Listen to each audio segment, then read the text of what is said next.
Welcome back to my YouTube channel Nano Vlogs. आज के vlog जो है वो बहुत ही ज़्यादा इम्पोर्टेंट होने जा रहा है क्योंकि आज भैया की शॉपिंग के लिए हमने जाना था क्योंकि उनके बारात और वलीमा और मेहंदी के लिए ड्रेस वगैरह भी लेने थे और मैंने अपने लिए भी शॉपिंग करनी थी। तो मैं पहुंचा सबसे पहले इर्तज़ा भाई के घर। इर्तज़ा मेरा यूनिवर्सिटी का फेलो रहा है तो हम उसके साथ मार्केट की तरफ निकल पड़े और हम पहुँचे हुसैना गई मार्केट में। मार्केट पहुंचने के बाद अब हमने डिसाइड करना था कि सबसे पहले कौन से प्लाजे पे जाया जाए जहाँ से जाए जाके शेरवानी वगैरह देखी जाए और सूट वगैरह भी देखे जाए। सबसे पहले जो हमने चीज़ लेनी थी वो थी शेरवानी। तो मेन शॉप थी जो मेरे एक दोस्त ने मुझे सजेस्ट की थी कि वहाँ पे जाएँ और वहाँ से शेरवानी अच्छी मिल जाएंगी। तो वो शॉप तो अभी 11 भी बज चुके थे, फिर भी वो शॉप क्लोज थी। तो हमने कहा चले फिर नेक्स्ट आगे मार्केट में चलते हैं। बाकी शॉप्स कुछ ओपन हो रही थी, काफ़ी सारी शॉप्स ओपन हो भी चुकी थी। तो हम मार्केट में निकल पड़े क्योंकि हमने आज के दिन में ही अपनी शॉपिंग जो है वो कंप्लीट करनी थी। हमारी डिस्कशन भी अभी चल रही थी कि शेरवानी किस टाइप की लेनी है, ये किस कलर में लेनी है, क्योंकि हमने कुछ डिसाइड नहीं किया हुआ था। हमने कहा चलो मार्केट में जाएंगे तो फिर वहीं पे ही डिसाइड करें। हम फर्स्ट पे जिस शॉप में पहुंचे थे तो वहाँ पे उनके पास शेरवानियों की जो कलेक्शन थी वो कुछ खासी अच्छी भी नहीं थी और जो कलर हमें चाहिए था वो हमें वहाँ पे मिल भी नहीं रहा था। तो हम वहाँ से आगे निकल पड़े, हमारे दूसरी शॉप पर पहुँचे। यहाँ पे उनके पास अच्छी खासी कलेक्शन मौजूद थी और काफ़ी वराइटीज़ के अंदर इनके पास जो शेरवानियाँ थी वो मौजूद थी।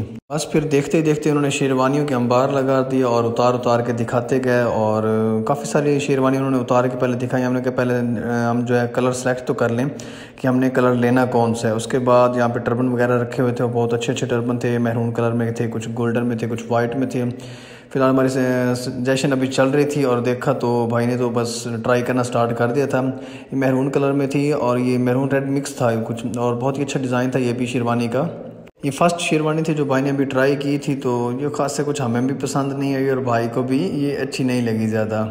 उसके बाद जो हम एक और शॉप पे पहुंचे तो जो हमने शेरवानी पसंद की थी वो हमने इसी शॉप से पसंद की थी। तो यहाँ पर उनके पास बहुत अच्छी कलेक्शन मौजूद थी और उनके पास जो है एडवांस जो और न्यू मॉडर्न जो आए हुए थे यहाँ पे डिज़ाइन सारे इनके पास मौजूद थे। ये इनके पास पूरा कम्बिनेशन था जो अभी भाई यहाँ पे ट्राई कर रहे थे। इनके पास ये टर्बन भी था और ये शेरवानी थी, इसके साथ जो है शूज़ वगैरह भी मौजूद थे और पूरे कम्बिनेशन थे इनके पास और पूरा पैकेज दे रहे थे इसके अंदर।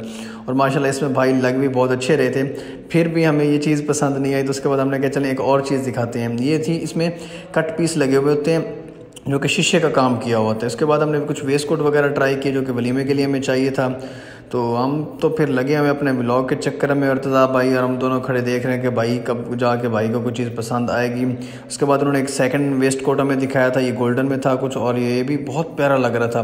हमें खासा ये पसंद भी आया और इनके रेट भी काफ़ी हाई थे। स्टाइलिश की जो है ब्रांड है उसके थे ये दोनों वेस्ट कोट। उसके बाद एक और कलर भी उसने हमें दिखाया। शेरवानी वगैरह और वेस्ट कोट लेने के बाद हम आगे आए क्योंकि मुझे अपने लिए जो है एक वेस्ट कोट लेना था।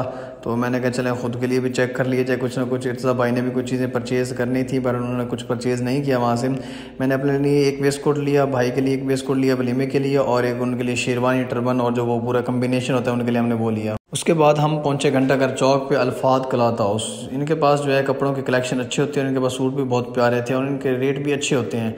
तो हमने यहाँ से बोस्के वगैरह के जो सूट लेने थे वो लिए थे। एक सूट मैंने अपने लिए लिया, एक भाई के लिए लिया। भाई ने बारात के लिए लेना था क्योंकि शेरवानी के नीचे पहनना था उन्होंने। यहाँ से मैंने अपने लिए सूट लिया और भाई के लिए भी सूट वगैरह लिया और उसके बाद हमारी शॉपिंग कंप्लीट हो चुकी थी। शॉपिंग करने के बाद भाई मामूल के तौर पे जो मार्केट तो मुझे जाना ही जाना है क्योंकि स्टोर की परचेजिंग तो लाजमी है, क्योंकि और जो स्टोर पे जो सामान शार्ट है वो मुझे पूरा करना लाजमी होता है। चाहे जिधर भी मैं जाऊँ मुझे स्टोर के लिए जो सामान लेके आना होता है वो मेरी ज़िम्मेदारी डेली की है और वो मुझे डेली बेस पे करना ही पड़ता है। तो मैं आसिफ के पास पहुंचा था यहाँ पे, और क्योंकि मुझे सामान वगैरह मैं लेने जब भी आता हूँ मैं ज़्यादातर आसिफ के पास ही जाता हूँ क्योंकि मुझे रेट भी अच्छा देता है। और यहाँ पे काशिफ जो है वो सीढ़ी पे चढ़ के सामान वगैरह सेट कर रहा था और मैंने परचेजिंग जो ज़्यादातर मैंने आसिफ से ही करनी होती है क्योंकि मेरा बहुत पुराना दोस्त है ये और मैं ज़्यादातर परचेजिंग इससे करता हूँ। और मेरी आंखों में काफ़ी ज़्यादा मट्टी आई थी क्योंकि बाइक पे घूमना और फिर मुल्तान की सड़कों पे घूमना तो ये एक अलग ही चीज़ है। और मट्टी तो फिर मुल्तान की भाई हर जगह मशहूर है। जैसे मुल्तान की मट्टी बंदे वाइट करने के लिए मशहूर है, वैसे ये बंदे की तबाही करने के लिए भी